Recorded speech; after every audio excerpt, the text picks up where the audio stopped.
વડોદરા શહેરના ગોત્રી વિસ્તારમાં પ્રધાનમંત્રી આવાસ યોજના બહારના મુખ્ય માર્ગ ઉપર ગટરોના દૂષિત પાણી ભરાઈ જતા સ્થાનિકોને આવવા જવામાં ભારે હાલાકીનો સામનો કરવાનો વારો આવ્યો છે।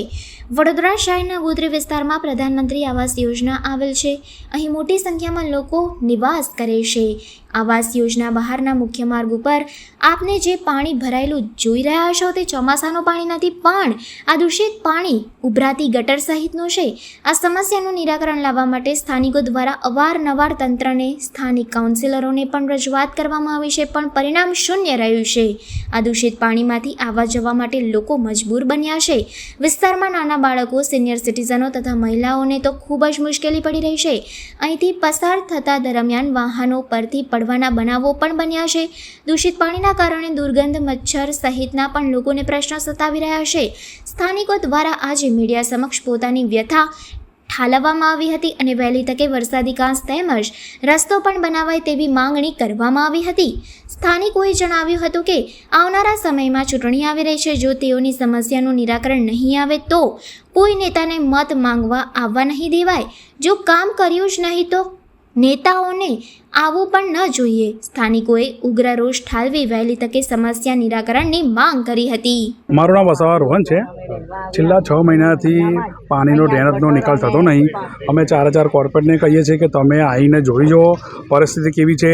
તમે એવું કહે છે કે અમે પાણી નિકાલ કરી દઈએ છીએ, તો નિકાલનો નહીં પ્રશ્ન, તમે નવી ગટરની લાઈન નાખો તો આવનારો સમય ચોમાસું છે, એમાં વરસાદી કાંસ પણ અમારી થઈ જાય ને રસ્તો 6 મહિનાથી રસ્તો પણ એટલો ખરાબ છે કે રોડ પણ બનતો નહીં, બરાબર છે ને।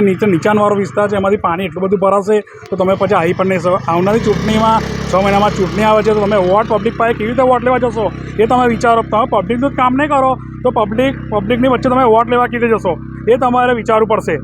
તમે કામ નહીં કરો તો પબ્લિકની વચ્ચે તમારી વોટ લેવાની કોઈ તાકાત નહીં। મારું નામ પંડ્યા દક્ષા છે। દક્ષાબેન, શું કહેશો? ઉનાળામાં અત્યારે રોડ પર પાણી છલોછલ દેખાય છે ભરેલું, તો હવે તો 10 દિવસ પછી ચોમાસું બેસવાનું છે, કેવી પરિસ્થિતિ થશે વિસ્તારમાં? કઈ રીતે જવું એમ? અત્યારે જો ઉનાળો છે, પાણી તો હોવા જ ના જોઈએ રસ્તા પર આટલા તાપમાં એમ। પાપડા રેલા ઉતરે છે, અત્યારે આ પાણી જો જવાનો રસ્તો, વૃદ્ધો છે, વડીલો છે, નાના છે, જે જઈ નથી શકતા, સાઈડમાંથી આ રીતે જવું પડે છે, આટલા ગંદવાડામાંથી જવું પડે છે, વાહનો જઈ આવી નથી શકતા, બાઇક પરથી આવતા જતા લોકો પડી જાય છે।